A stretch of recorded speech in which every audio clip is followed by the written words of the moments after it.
Hello everyone, welcome to Target for IQ. My name is Aishwarya और आज हम पढ़ेंगे section 6 Indian evidence act. Section 6 Indian evidence act का क्या है? Relevancy of facts forming part of same transaction. उन सारे फैक्ट्स को ये रेलेवेंट करता है जो कि सेम ट्रांजैक्शन का पार्ट बनता है। ये सेक्शन किस प्रिंसिपल पे बेस्ड है कि जब भी एक ट्रांजैक्शन होता है, जैसे कि कोई कॉन्ट्रैक्ट है, कोई क्राइम हुआ, उसमें जो भी फैक्ट उस पर्टिकुलर ट्रांजैक्शन का पार्ट बनता है उसको रेलेवेंट ले लिया जाता है। अब ये सेक्शन किस पर्टिकुलर डॉक्ट्राइन पे बेस्ड है? तो रेस गेस्टाई। रेस गेस्टाई क्या है? एक लैटिन फ्रेज है जिसका की मतलब है things said and done in course of same transaction. ऐसी चीजें जो कि बोली गई है या की गई है सेम ट्रांजैक्शन के कोर्स में।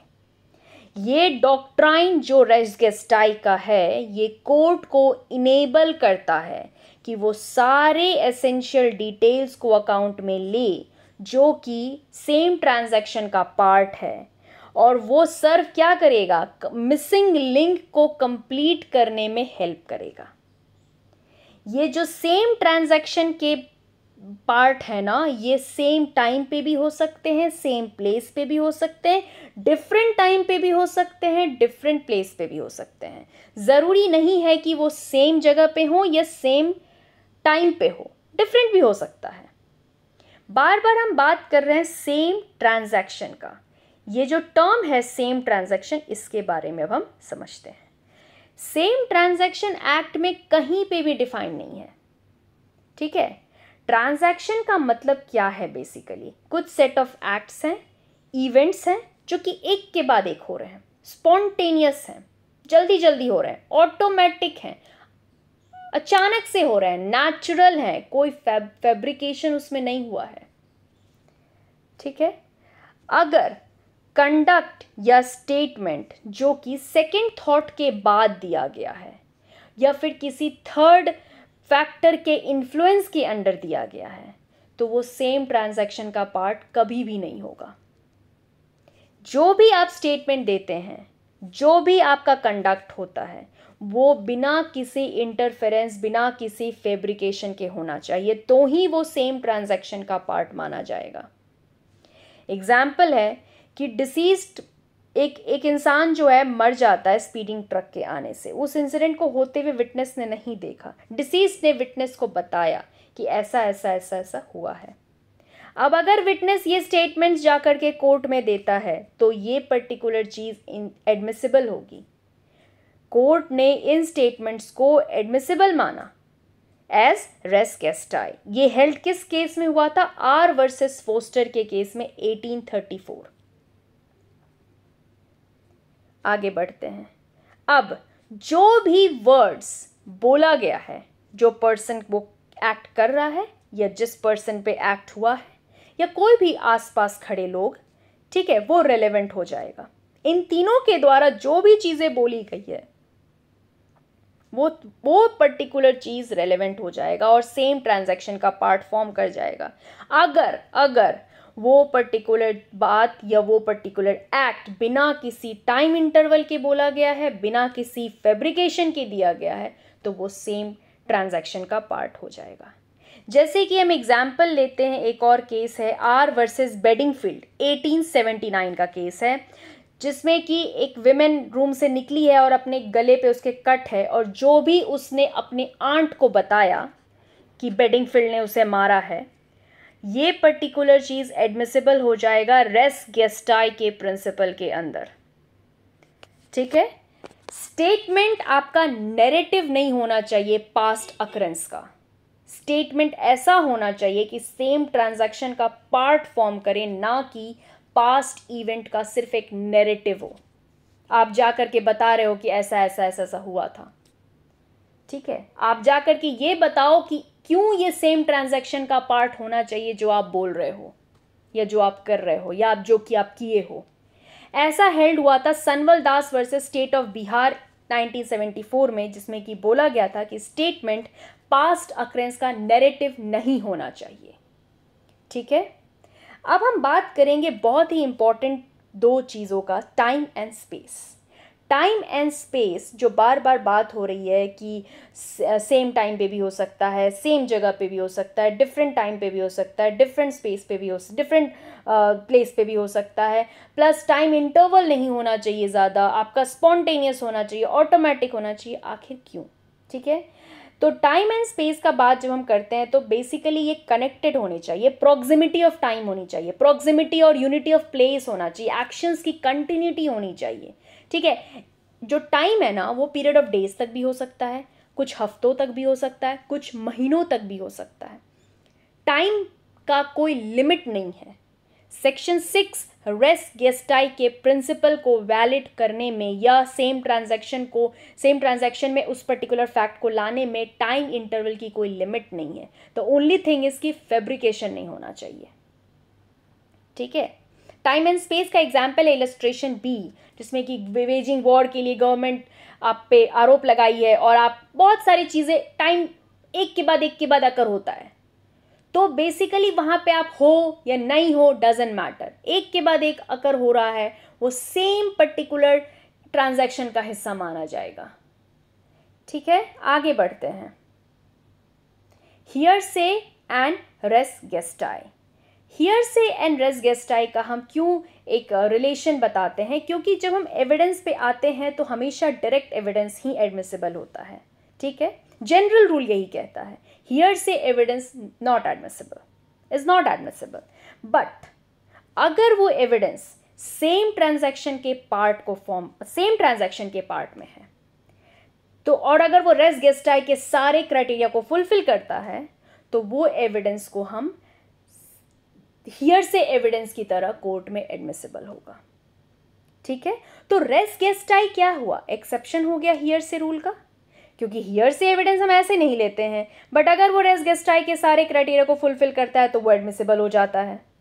ठीक है, ये किस केस में हुआ था? आर वर्सेस फोस्टर 1834 वाले केस में, जिसमें कि डिसीज्ड को जिसमें कि इंसान को स्पीडिंग ट्रक ने आके मार दिया था और वो विटनेस को बोला, विटनेस ने जो कोर्ट में दिया, कोर्ट ने एडमिसिबल ले लिया।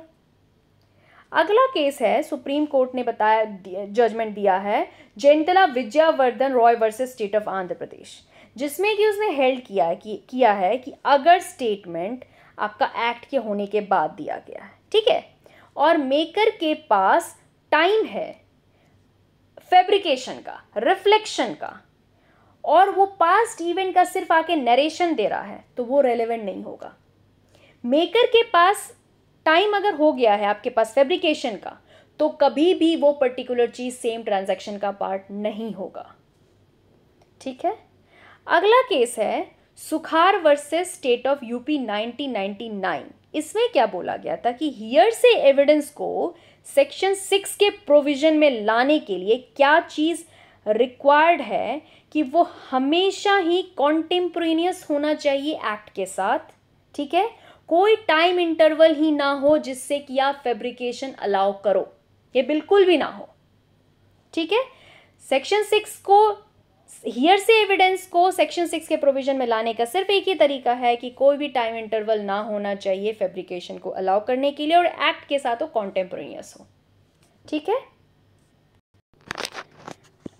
ओके, अभी हम कुछ MCQs देखेंगे।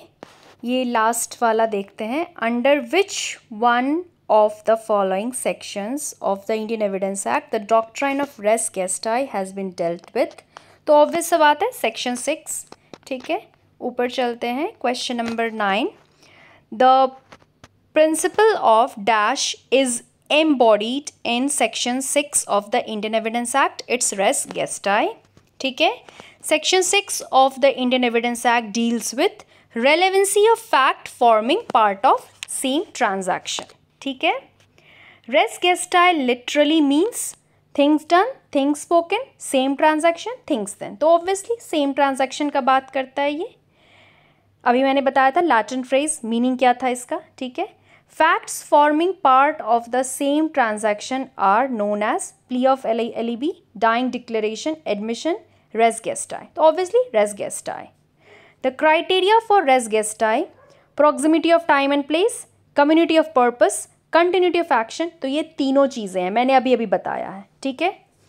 अब आते हैं नेक्स्ट क्वेश्चन पे। The term res gestae is equivalent to facts mentioned in section 6 of Evidence Act. It implies things done in the course of a transaction, fact and issue and surrounding circumstances, acts talking for themselves, all of the above. Obviously all of the above same course of transaction पे भी होता है, fact and issue surrounding circumstances, ठीक है। acts talking for themselves भी होता है, ये act अपने बारे में ही बताते हैं, ठीक है। all of the above, तो इसका answer all of the above होगा। Under which one of the following provisions of Indian evidence Act the words forming part of the same transaction occurs? Section 6 obviously. अब आते हैं next question पे। The facts which form part of same transaction are, फिर वही question है same, section 6, ठीक है। In order to make the evidence admissible as part of res gestae, the statement must have been made immediately after the act. The statement must have been made contemporaneously with the act. The statement must have been made any time after the act. Either A or B, या तो immediate हो या contemporaneous हो, ठीक है। In case of murder by A of B, which facts are relevant? That A left immediately the place of crime before police reached. That A told his friends about taking revenge for his father's death. That A was seen fleeing with a knife immediately after murder of B. All of the above, ठीक है।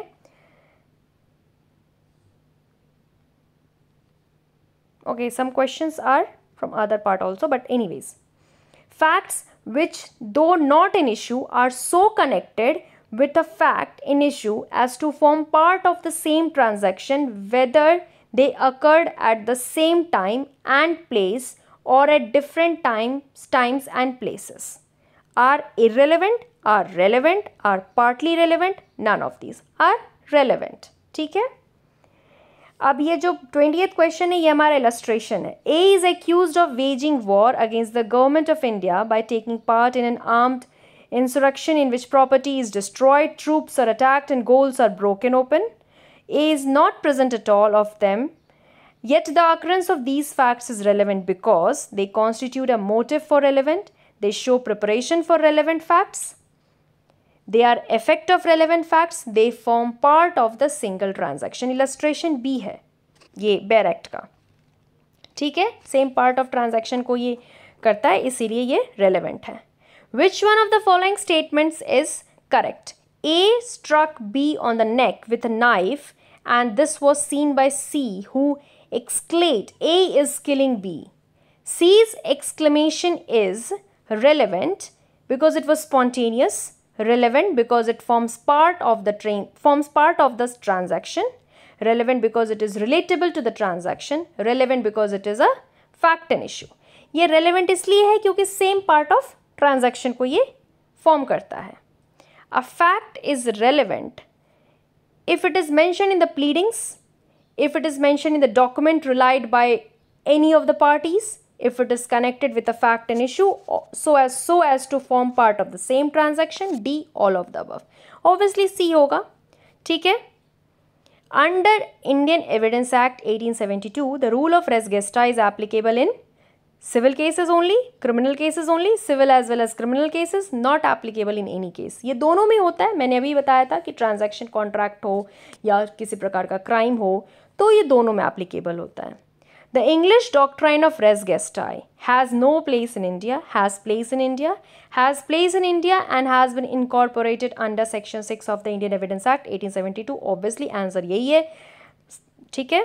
Res gestae is an exception to the, अभी भी मैंने पढ़ाया, hearsay rule। ऐसे normally हम direct evidence लेते हैं, बट चूंकि इस प्रिंसिपल के अंदर hearsay एविडेंस भी एडमिसिबल होते हैं अगर वो क्वालिफाई करते हैं res gestae के सारे क्राइटेरिया को। तो ये था section 6 with MCQ। Thank you.